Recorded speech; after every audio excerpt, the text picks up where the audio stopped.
ഇന്ദിരാഭവനിലേക്ക് ഒരു നേതാക്കളും ഒരു പ്രവർത്തകരും ഒക്കെ എത്തിയിരുന്നില്ല. പക്ഷെ അവിടെയും ഈ ചർച്ചകളൊക്കെ കേൾക്കുന്നുണ്ടായിരുന്നു. കാരണം KC വേണുഗോപാൽ പറന്നിറങ്ങും, അവസാന നിമിഷം ലാൻഡ് ചെയ്യും KC എന്നുള്ള കാര്യത്തിൽ ഉറപ്പായിരുന്നു.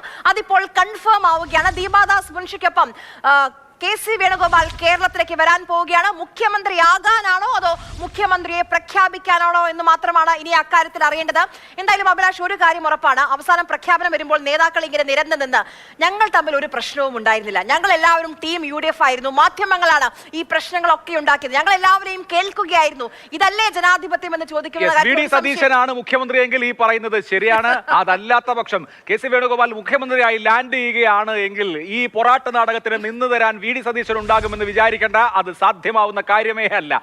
അങ്ങനെ ഞങ്ങൾക്ക് തമ്മിൽ എന്താണ് പ്രശ്നം, ഇതൊക്കെ മാധ്യമങ്ങൾ ഉണ്ടാക്കിയ പ്രശ്നമല്ലേ എന്ന് പറയാൻ ഈ CLP യോഗത്തിൽ വെച്ച് VD സതീശനെ മുഖ്യമന്ത്രിയായി പ്രഖ്യാപിക്കാനാണെങ്കിൽ ഈ പറയുന്ന നാടകത്തിന്റെ അവസാന രംഗം നമുക്ക് ഇന്ന് കാണാം, ഇന്ദിരാഭവനിൽ കാണാം. അതിനപ്പുറത്താണ് കാര്യങ്ങളെങ്കിൽ മുസ്ലിം ലീഗിനെ പോലെ ഒരു ഘടകകക്ഷി എന്ത് നിലപാടെടുക്കുമെന്നുള്ളത് നിർണായകമാണ്. ഇതുവരെയും മാത്രമല്ല PJ ജോസഫ് ഇന്ന് വളരെ കൃത്യമായി രാവിലെ പറഞ്ഞു, ഒരു ഉപതെരഞ്ഞെടുപ്പ് ഞങ്ങൾ ആഗ്രഹിക്കുന്നില്ല, ഉപതെരഞ്ഞെടുപ്പ് വേണ്ട എന്ന് ഘടകകക്ഷികൾ ഒന്നടങ്കം നിലപാടെടുക്കുകയാണ്. PJ ജോസഫ് വളരെ കൃത്യമായി പറയുന്നു, ഉപതെരഞ്ഞെടുപ്പ് വേണ്ട, 63 പേരിൽ ആരായാലും കുഴപ്പമില്ല ഞങ്ങൾക്ക്. അതെ, അപ്പൊ ആ ഘടകകക്ഷികൾക്ക് ആ അഭിപ്രായമുണ്ട്. ആ ഘടകകക്ഷികളൊക്കെ കേട്ട് ജനാധിപത്യപരമായിട്ടാണ് തീരുമാനമെടുത്തതെന്നല്ലേ പറഞ്ഞത്. അപ്പൊ ഉപതെരഞ്ഞെടുപ്പ് ഉണ്ടാവില്ല. അപ്പൊ ഉപതെരഞ്ഞെടുപ്പ് ഉണ്ടാവില്ലല്ലോ. നോക്കാം നമുക്ക് ഇന്ദിരാഭവനിൽ നിന്ന് സംഭവിക്കും. നമുക്ക് ഒപ്പം KC വേണുഗോപാൽ രാഹുൽ ഗാന്ധി ചർച്ചയിൽ എന്ത് ഉണ്ടായി എന്നുള്ളത് അറിയാൻ ബാലഗോപാലിനെ വേണം. ബാലഗോപാൽ വരുന്നതിന് മുമ്പ് ഇന്ദിരാഭവനിലേക്ക് പോയാൽ ഇന്ദിരാഭവനിൽ മാർഷൽ വി സെബാസ്റ്റ്യനും അനന്തകൃഷ്ണനുമാണ് അവിടെയുള്ളത്. മാർഷൽ, ഇതുവരെ ഈ നിമിഷം വരെ സമയം ഇത്രയാകുന്നുണ്ട്, 10 മണിയൊക്കെ ആകാൻ പോവുകയാണ്. ഇതുവരെ അവിടെയാണ് മുഖ്യമന്ത്രിയെ തീരുമാനിക്കേണ്ടത്, അവിടെയാണ് പ്രഖ്യാപനം വരേണ്ടത്. അവിടേക്ക് നേതാക്കൾ ആരെങ്കിലും എത്തിയോ? പ്രാദേശിക നേതാക്കൾ DCC ഭാരവാഹികളും എല്ലാം എത്തിക്കൊണ്ടിരിക്കുന്നു, പ്രവർത്തകരും വരുന്നുണ്ട്.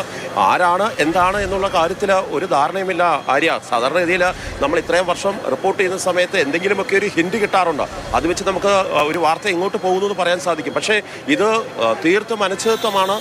3 പേരിൽ ആര് മുഖ്യമന്ത്രിയാകും എന്നുള്ള കാര്യത്തിൽ വളരെയധികം ആകാംക്ഷയോടുകൂടി നമ്മൾ കാത്തിരിക്കുന്നതല്ലാതെ ഒരു തരത്തിലുള്ള ഹിന്റുകളും കിട്ടുന്നില്ല. ഓരോ പക്ഷവും അവരുടെ പക്ഷം അതിഗംഭീരമായി തന്നെ നിൽക്കുന്നു എന്നുള്ളതാണ് പറയുന്നത്. ഇപ്പം എൻ്റെ കൂടെ അനന്തകൃഷ്ണൻ ചേരുന്നുണ്ട്. അനന്തനാണെങ്കിൽ വളരെ ഫിക്ഷൻ്റെ ആളാണ്. ആ സീൽഡ് കവറിൽ എന്തായിരിക്കും സംഭവിക്കുക, അത് പൊട്ടിക്കുമ്പോൾ എനിക്കറിയാലോ, അഭിലാഷനും അറിയാലോ, നമ്മുടെ അനന്തൻ ഒരു കഥാകാരൻ കൂടി. അപ്പോൾ അദ്ദേഹം സ്വാഭാവികമായിട്ടും പ്രതീക്ഷിക്കുന്നത് അതിഗംഭീരമായ ഒരു ട്വിസ്റ്റ് ഉണ്ടാകും എന്നുള്ളതാണ്.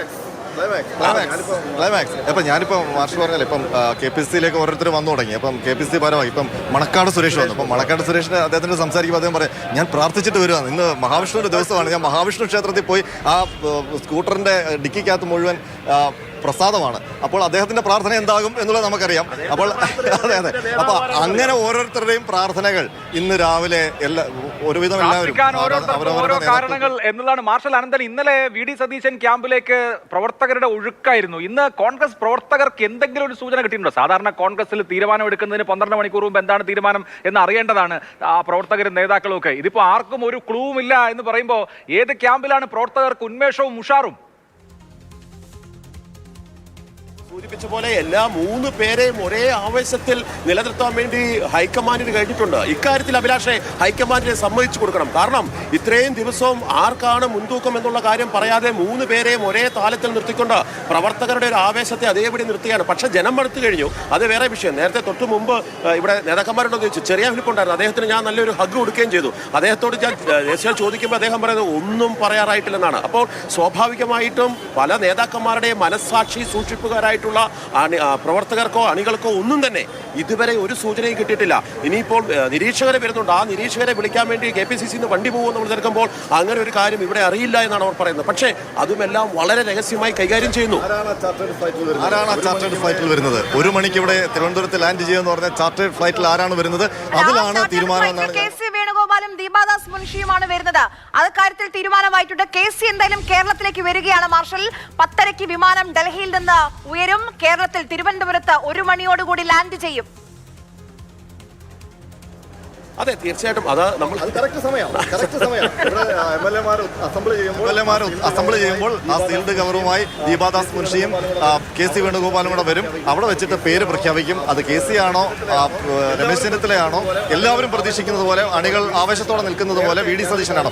നേരത്തെ ഞാനൊരു കാര്യം പറഞ്ഞിരുന്നല്ലോ, ഒരു കാര്യം പറയാൻ ഉണ്ട് എന്ന് പറഞ്ഞപ്പോഴേ കാര്യം ഇടപെട്ടു. അപ്പോൾ എനിക്ക് നമ്മുടെ കോഴിക്കോട്ടെ ക്യാമറമാൻ ഷിജിൻ നരിപ്പറ്റ മെസ്സേജ് അയച്ചിരിക്കുന്നു. എന്താണ് നിങ്ങൾ പറയാൻ വന്ന കാര്യം? അത് പ്രേക്ഷകർക്ക് അറിയാൻ താല്പര്യമുണ്ടോ? ഒന്നുമല്ല, ഇന്നലെ രാത്രിയിൽ രാഹുൽ ഗാന്ധി ഉറങ്ങിയിട്ടുണ്ടാകാൻ സമ്മറിന്റെ തിലകമിലെ പാട്ട് കേട്ടിട്ടായിരിക്കും. കൺഫ്യൂഷൻ തീർക്കണമേ എന്നുള്ളത് ഇന്നലെ ഖാർഗെയായിട്ട് സംസാരിച്ചത്. അപ്പോൾ ആ കൺഫ്യൂഷൻ രാഹുൽ ഗാന്ധിക്ക് തീർന്നോ?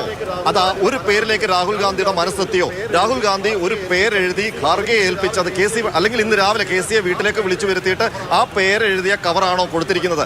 അതാണ് ഈ വരുന്ന മണിക്കൂറിൽ സസ്പെൻസ് ആയിട്ടുള്ളത്. അതിനുവേണ്ടിയിട്ടാണ് ഈ KPCC ആസ്ഥാനം ഇങ്ങനെ കാത്തിരിക്കുന്നത്.